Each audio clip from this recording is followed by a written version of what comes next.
1038. Eddie and Katherine, so great to meet you. Nice to meet you too. There's so much anticipation and excitement over this film. Are you thrilled that you finally get to share this with the world, or is there a little bit of nerves in there? Both. I bet of both. Yeah. There's always nerves, which is it's a kind of good pain. It's exciting. It's also, like, I think for all of us who are involved, we are all such fans of the Harry Potter films that you, like, when you're a fan and they're making films that are related to that, you want them to be good, and you want to get, you're kind of your own harshest critic. So it's exciting for us. So you're a fan of the books, right? And then they approach you, Eddie, and they say, you're the one that we want playing Newt. What's your reaction to that? My reaction was, well, the way in which I got attached to the film was I got this really sort of slightly clandestine meeting was set up with David Yates, and it was in this club in London downstairs by a fire. Literally, it was something out of Harry Potter. It was by a fire, it was winter. And he started telling me this story, and it was literally like being told the most wonderful bedtime story you've ever heard. And every month or three we'd meet again and he'd tell me a little bit more, and this is why, while J.K. Rowling was writing the film. And then eventually I was allowed to read the script, and it was just, I already had pretty high expectations, and it just superseded all of those. And so I was thrilled. I was like really thrilled. I'd always secretly wanted to be a Weasley, you know. I never got the call. So this was my big moment. Colouring. Yeah, exactly. I'm perfect. I'm perfect. Yeah, sadly not. But yeah, it was wonderful. Well, that's the thing too. All the English actors I know, they're either in a Harry Potter film or they feel slighted that they haven't gotten to be in one yet. But American actors just never entered our minds that we would ever get to be a part of this world. So it was really surprising. I mean, it's always surprising to get hired, but it was really surprising to get to be a part of this universe. What was it like for you, Katherine, walking onto set the very first day, the cameras are about to roll? What's going through your mind? Honestly,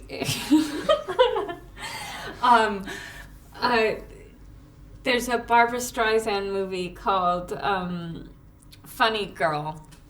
And that's what was running through my mind the first day, because there's this scene in the beginning of that movie where she's kind of like careening down these side streets in New York singing "Don't Tell Me Not to Live, I Simply Gotta," "Life's Candy and the Sun's a Ball of Butter."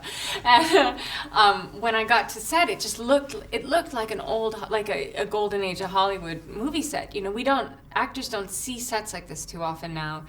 They'll either do it with green screens and extend the block down artificially, or you shoot on location somewhere, the little bit of street that still looks like the 1920s or something. But to see New York, the city I live in and know so well, completely built in a backlot in Watford was so surreal and amazing, and it felt, like old Hollywood. Finally, I love that J.K. Rowling has said, and I'm going to quote her, that her characters that she writes about her are set apart, stigmatised or othered.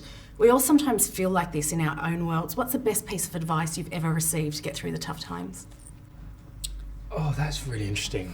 I suppose that you've almost said it in the question, which is that we all feel like you're an outsider. Everyone goes, she often writes about outsiders, and I'm like, but who's the insider? Those people in life that present themselves as confident, arrogant, as if they're part of a club of, that they're also inside there is torture there somewhere, so or fragility there somewhere. Yeah. So it's just remembering we're all like that, maybe.